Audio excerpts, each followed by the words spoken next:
Hello అండి, welcome back to my channel. ఈరోజు recipe ఏంటి అంటే బెండకాయ కర్రీ. చాలా టేస్టీగా ఉంటుందండి. తినని వాళ్ళు కూడా లొట్టలు వేసుకొని మరి తింటారు. ఈ ప్రాసెస్లో చేయండి, చాలా రుచిగా ఉంటుంది. హాఫ్ కప్ పెరుగు తీసుకొని అందులోకి రుచికి తగ్గ కారము, ధనియా పౌడర్, పసుపు యాడ్ చేసేసుకొని మొత్తం మిక్స్ చేసేసేయాలి. గరం మసాలా ఉంటే యాడ్ చేసేసుకోండి, నేనేమి ఇక్కడ యాడ్ చేయలేదు. మొత్తం పెరుగులో ఉన్న ఉండలన్నీ పోయేలా ఈ విధంగా మంచిగా మిక్స్ చేసేసుకోవాలి. తర్వాత బెండకాయలను శుభ్రంగా కడిగి ఈ సైజు ముక్కలుగా కట్ చేసేసుకోవాలి. ఇప్పుడు పొయ్యి మీద ఒక కడాయి పెట్టుకొని అది హీట్ అయిన తర్వాత అందులో ఆయిల్ వేసేసుకోవాలి.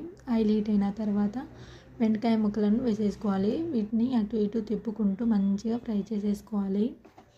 వీడియోని ఎండ్ వరకు చూడండి, అప్పుడే మీకు ప్రాసెస్ మొత్తం అర్థమవుతుంది. ఎప్పుడు ఒకే విధంగా కాకుండా ఇలా డిఫరెంట్ స్టైల్లో చేసుకుంటే కనుక తినాలని మంచిగా అనిపిస్తుంది అన్నమాట. సో ఈ ప్రాసెస్లో మీరు ట్రై చేయండి, చాలా బాగుంటుంది. ఇప్పుడు బెండకాయలు ఇలా ఫ్రై అయిన తర్వాత వీటిని ఒక బౌల్లోకి తీసేసుకోవాలి. ఇప్పుడు ఆ కడాయిలోనే కొంచెం ఆయిల్ వేసేసుకొని ఆయిల్ హీట్ అయిన తర్వాత జీరా, ఆవాలు వేసేసుకొని మంచిగా ఫ్రై చేసేసుకోవాలి. ఇప్పుడు ఇందులోనే 2 మీడియం సైజు ఉల్లిగడ్డలను కట్ చేసేసుకొని చిన్న సైజుగా కట్ చేసేసుకొని ఇందులో యాడ్ చేసేసుకోవాలి. అలాగే 4-5 పచ్చిమిర్చిని కూడా కట్ చేసేసుకొని వేసేసుకోండి. కారం కావాలి అని అనుకుంటే ఇంకొంచెం ఎక్కువ వేసేసుకోండి. వీటిని మంచిగా సాఫ్ట్గా అయ్యే వరకు కుక్ చేసేసుకోవాలి, అటు ఇటు కలుపుకుంటూ. చూడండి, ఈ విధంగా మంచిగా సాఫ్ట్గా అయిన తర్వాత ఇందులోకి 1 టేబుల్ స్పూన్ అల్లం వెల్లుల్లి పేస్ట్ వేసేసుకొని పచ్చివాసన మొత్తం పోయేంత వరకు మంచిగా కలుపుకోవాలి. పచ్చివాసన మొత్తం పోయిన తర్వాత ఇప్పుడు ఇందులోనే మనం ముందుగానే ప్రిపేర్ చేసుకున్న పెరుగు మసాలాను ఇందులో యాడ్ చేసేసుకోవాలి.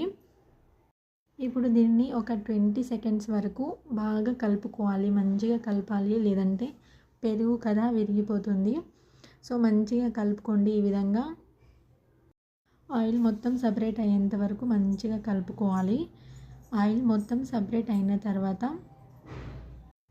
చూడండి, ఆయిల్ మొత్తం ఇప్పుడు సపరేట్ అయింది కదా. ఇప్పుడు ఇందులోనే కొద్దిగా వాటర్ని కూడా యాడ్ చేసేసుకోవాలి. ఇంటికి ఎవరైనా చుట్టాలు వచ్చినప్పుడు మనం 3-4 ఐటమ్స్ కర్రీస్ చేస్తాం కదా, అందులోక ఇదొక ఐటమ్ చేయండి, చాలా బాగుంటుంది. వాళ్ళు కూడా ఇష్టంగా తింటారు. మీరు ఒకసారి ట్రై చేయండి ఇలా. ఇప్పుడు ఇందులో రుచికి తగ్గ సాల్ట్ని యాడ్ చేసేసుకోవాలి. ఒకసారి మొత్తం కలుపుకోవాలి. తర్వాత మనం ముందుగానే ఫ్రై చేసి పెట్టుకున్న బెండకాయ ముక్కలను కూడా ఇందులో యాడ్ చేసేసుకోవాలి. ఒకసారి మొత్తం మంచిగా కలుపుకున్న తర్వాత మూత పెట్టేసుకొని ఈ మిశ్రమాన్ని 5 to 10 minutes వరకు కుక్ చేసేసుకోవాలి. చూడండి, ఈ విధంగా మంచిగా వాటర్ మొత్తం దగ్గర పడ్డాక ఇందులో లాస్ట్లో కొంచెం కొత్తిమీర వేసేసుకొని కలుపుకోవాలి. పెరుగు వేసాం కదా, పులుపు తగ్గడానికి నేనైతే కొంచెం 1/2 టీ స్పూన్ పంచదారను వేస్తున్నాను. వేసుకొని మొత్తం కలుపుకోవాలి. చూస్తూనే నోరు ఊరిపోతుంది కదండి, చాలా టేస్ట్గా ఉంది కర్రీ.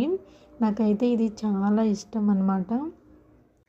ఈ రెసిపీ నేను మా ఆడపడుచు దగ్గర నేర్చుకున్నానండి. చాలా బాగా వంట చేస్తుంది మా ఆడపడుచు. ఏ కర్రీ చేసినా సరే చాలా టేస్టీగా ఉంటుంది. ఈ కర్రీ రెసిపీ తెలిసినప్పటి నుండి నేను ఈ ప్రాసెస్లోనే చేస్తాను. చపాతీలోకైనా సరే, రైస్లోకైనా చాలా బాగుంటుంది. మీరు ట్రై చేయండి. మన ఛానల్ని కొత్తగా చూసే వాళ్ళైతే కనుక సబ్స్క్రైబ్ చేసుకోండి. అలాగే లైక్ చేయండి, షేర్ చేయండి. మరెన్నో టిప్స్తో మళ్ళీ కలుద్దాం. Bye. Thank you for watching.